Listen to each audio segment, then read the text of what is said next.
রমজান মাসে দৈনিক এই 8টা সময়ে দোয়া করতে ভুলবেন না। কয়টা সময়? 8টা সময়। 1 নাম্বার, মা বাইনাল আযানি ওয়াল ইকামা, প্রত্যেক দিন নামাজের জন্য আজান হয় কয়বার? এই যে আজান দেওয়ার পরে মসজিদে মুয়াজ্জিন সাহেব নামাজে জামাতের টাইমে ইকামত দেন, আজান আর ইকামতে এই যে মাঝখানে 15 মিনিট 20 মিনিট সময় থাকে, ওই টাইমে যুবকরা ফেসবুক চালায়, মুরব্বীরা পাশে থাকা মুরব্বীর সাথে গল্প করে, আর মা বোনরা দেখা যায় আজান হওয়ার পরে ইকামত পর্যন্ত তারাও তাদের থালা বাসন ঘষতেই থাকে। আরে বরকতের সময়টা তারা বুঝে না। শুনেন, আল্লাহর নবী বলেছেন, লা ইউরাদ্দুদ দুআউ বাইনাল আযানি ওয়াল ইকামা, আজান ইকামতের মাঝখানের এই যে কয়েক মিনিট সময় আছে, এই সময়ে বান্দা যে দোয়া করবে আল্লাহ এই দোয়া ফিরায়া দিবেন না। 1 নাম্বার সাজেশন পাইছেন না? কোন টাইমে দোয়া করবেন? আজান আর ইকামতের। কি আপনারা করবেন তো? করবেন। কারা কারা করবেন না হাত তুলেন। ওই দেখেন কয়েকজন পাওয়া গেছে। আল্লাহর কুতুব, কি মনোযোগ আছে দেখেন। আচ্ছা ঠিক আছে, ওনারা না বুঝে হাত তুলছে। আমরা তো কেউ ভুল করলে হাসি, আল্লাহ হাসেন না, আল্লাহ ঠাট্টা করেন না, আল্লাহ মানুষের বাহিরের টানেন না ভিতরের টানেন। সুবহানাল্লাহ। উনি না বুঝে তুলছেন, অসুবিধা নাই, আল্লাহ মাফ করে দিবেন ইনশাআল্লাহ। তাহলে রমজান মাসে 8টা সময় দোয়া করতে ভুলে যাবেন না। 1 নাম্বার হলো কোন সময়? আজান ইকামতের মাঝখানের সময় দোয়া করলে এই দোয়া কবুল করবেন কে? মা বোনরা কি শুনতেছে নাকি? 2 নাম্বার, দুবুরা কুল্লি সালাতিন মাকতুবাহ, প্রত্যেক 5 ওয়াক্ত নামাজ যখন আদায় করবেন, নামাজের সময় আল্লাহর কাছে দোয়া করবেন। নামাজের সময় আল্লাহর কাছে দোয়া করবেন, কারণ এই টাইমে আপনি আল্লাহর ইবাদত করছেন, সাজদা দিচ্ছেন, আল্লাহ তাআলাকে খুশি করছেন। এই সময় দোয়া করলে দোয়া কবুল করবেন কে? 3 নাম্বার, নামাজে যখন সাজদায় যাবেন তখন দোয়া করবেন। আমার দেশে বেশিরভাগ মুসল্লি হলো সাজদায় গেলে কিছু কিছু মানুষের নামাজ এত নামাজ না, মনে হয় ফিজিক্যাল এক্সারসাইজ, ঠিক না? এরকম করবেন না। রুকু এবং সাজদার মধ্যে ধীর স্থিরতার সাথে রুকু সাজদা দিবেন। আমি বলছিলাম রমজান মাসে যে 8টা সময় দোয়া কবুল করলে দোয়া আপনার কবুল হবে। 3 নাম্বার, যখন আপনি নামাজে সাজদায় যাবেন তখন আপনি দোয়া করবেন, কারণ আল্লাহর নবী বলেছেন, আকরাবু মা ইয়াকুনুল আবদু মির রাব্বিহি ওয়া হুয়া সাজিদ। আল্লাহর নবী বলেছেন, বান্দা যখন সাজদায় দেয় তখন সে আল্লাহর এত বেশি নিকটবর্তী হয়ে যায়, তখন আল্লাহ আর বান্দার মাঝখানে কোনো পর্দাই থাকে না। এজন্য নবীজি বলেছেন, ফাআকসিরু ফীহি দুআ, এই সাজদার টাইমে দোয়া করো। কিন্তু বাঙালি মুসলমান হলো এমন, সাজদা কত দ্রুত মারবে চিন্তা করে। একটা নিরীহ আমল, দেখেন আমি কি শব্দ চয়ন করলাম, নিরীহ আমল, যে আমলটা কেউই করে না, এই আমলটা আজকে থেকে আপনারা করার চেষ্টা করবেন। আল্লাহর নবী সাজদার মধ্যে একটা দোয়া নিয়মিত পড়তেন, যেটা আমরা অনেকেই জানি না, হয়তো কেউ জানেন। এই দোয়াটা মুখস্থ করবেন, এটা পড়বেন আল্লাহর নবী সাজদার মধ্যে। সুবহান রাব্বিয়াল আলা, এই তাসবিহগুলো তো আপনারা 3 বার জপেন বা আরো বেশিও জপা যায়। এগুলো পড়ার পরে এই দোয়াটা করতে ভুলবেন না। আল্লাহর নবী এই দোয়াটা সাজদায় করতেন। আল্লাহুম্মা গফিরলি যানবি কুল্লাহু দিক্কাহু ওয়া জিল্লাহু ওয়া আউওয়ালাহু ওয়া আখিরাহু ওয়া আলানিয়াতাহু ওয়া সিররাহু। একবার আমার সাথে বলেন, আমি আল্লাহর কাছে দোয়া করছি, আল্লাহ যেন আপনাদের স্মৃতিপটে ধারণ করার ক্ষমতা দেন। বলেন আমিন। বলেন আল্লাহুম্মা গফিরলি, একটু ঠোঁটটাকে খুলে দিয়ে মনটা বড় করে বলেন, আল্লাহুম্মা গফিরলি যামবি কুল্লাহু দিক্কাহু ওয়া জিল্লাহু ওয়া আউওয়ালাহু ওয়া আখিরাহু ওয়া আলানিয়াতাহু ওয়া সিররাহু। এত সুন্দর দোয়া যদি আপনি বুঝতেন, নামাজের মধ্যে শুধু চোখের পানি ঝরতো। মাঝে মাঝে আমরা বা অনেক আলেমরা সাজদায় কাঁদে, পাবলিক বুঝে না হুজুর কেন কাঁদে। আপনি যদি বুঝতেন তাহলে আপনিও কাঁদতেন। কি সুন্দর দোয়া, আল্লাহুম্মা গফিরলি যামবি কুল্লাহু, হে আল্লাহ আমার সকল গুনাহ তুমি মাফ করে দাও। দিক্কাহু ওয়া জিল্লাহু ওয়া আউওয়ালাহু ওয়া আখিরাহু ওয়া আলানিয়াতাহু ওয়া সিররাহু, প্রথম থেকে শেষ পর্যন্ত গোপন প্রকাশ্য ছোট বড় যত গুনাহ করেছি আল্লাহ সব গুনাহ মাফ করো। এই দোয়াটা আমি পড়তেছি কোন সময়?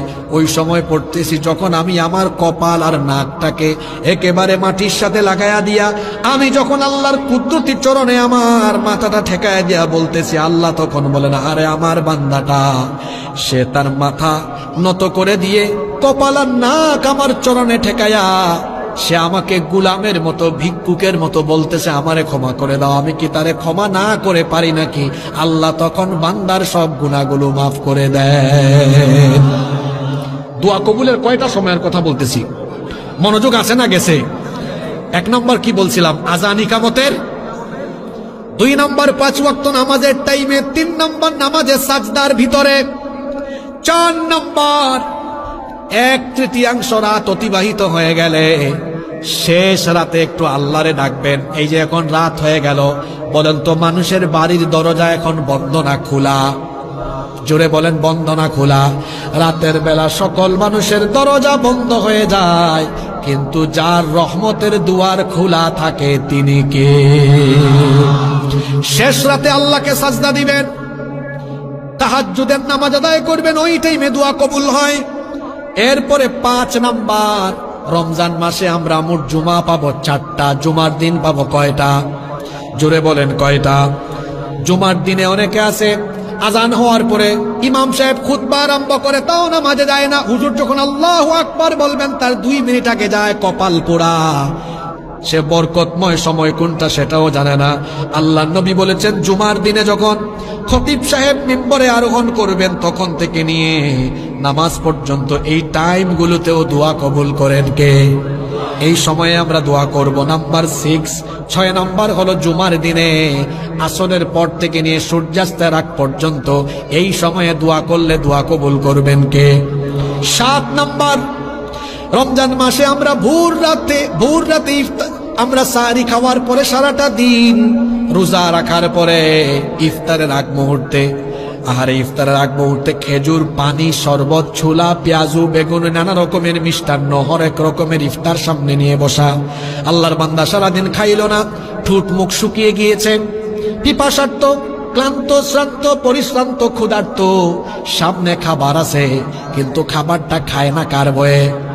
আসতে বলবেন না, জুড়ে বলেন কার ভয়ে? ইফতারটা সামনে নিয়ে অনেকে, যুবকদের কথা আমি বলি, যুবকরা ফেসবুক চালায়, একটু মেসেঞ্জারে চেক করে কেউ টেক্সট করলো কিনা, একটু হোয়াটসঅ্যাপে যায়, কেউ বা আবার প্রথম রমজানের কথা বলে দিয়ে যায়, কেউ বা আবার প্রথম রমজানের ইফতার সামনে নিয়ে বলবে আলহামদুলিল্লাহ, প্রথম ইফতারের সেলফি।